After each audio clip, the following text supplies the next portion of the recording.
khazeba si jalala nube gafi khotuna ya ashita inabe gafi khotuna ya ashita inabe karayo kosi sini la farka si fude na mohe wanja khonarka andura neto si sini walaka andura neto koseni walaka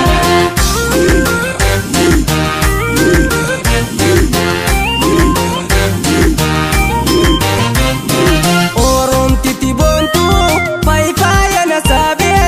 onna pu isirbi danglash godi ube yomi yujirunko si male mijayu si fi murede ma aba bo urgayu sinjala da hodo toko sinangayu sinjala da hodo toko sinangayu orom tichabona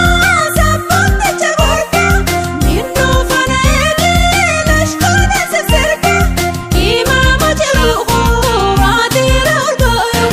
nabu wasebotu birrizaqayo anillen sinjalada bona khawata anillen sinjalada bona khawata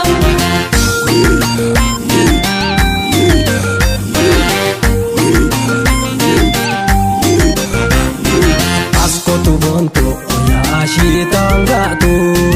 ansi jalachu adulaltu nu mangartu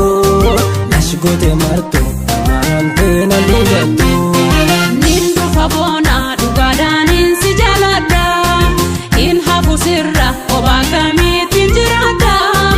lashgode martu simara amen sedungada faya to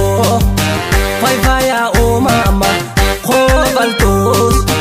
bashak jetu sama nidabar mosinni dubruma nidabar mosinni dubruma Bunabo,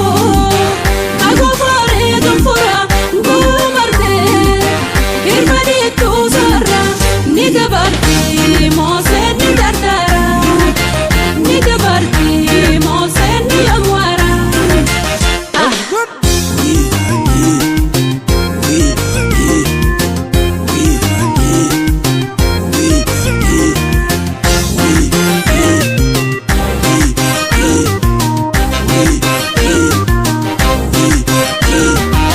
alifi jalala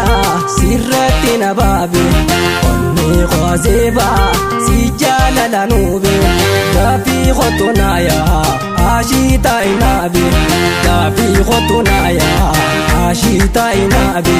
Karayo kosi sini la farka, si fude na mohe wanja khonarka andura neto si sini walaka andura neto koseni walaka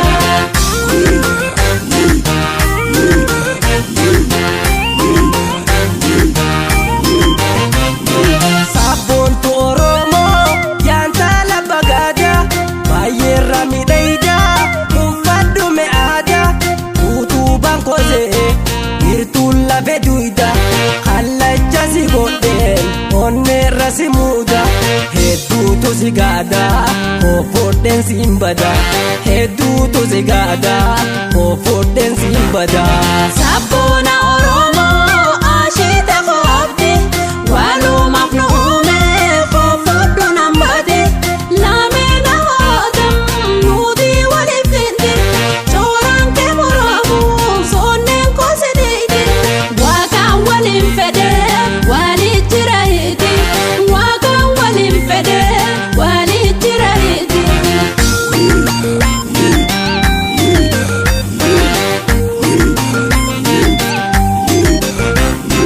namidin punto malana dawa bikti nura laylito lakina mara jingalbe ishan zamzama narera bakabi Takka dagai natti asde bisi kalbi akka adatti manguddoodhaan fide dubbi fudhu nangaale akka nurraa fedhu rabbi faya to faya o mama khobaltus bashak jettu sama ni dabare moosinni dubrummaa ni dabare moosinni dubrummaa. Bu'uura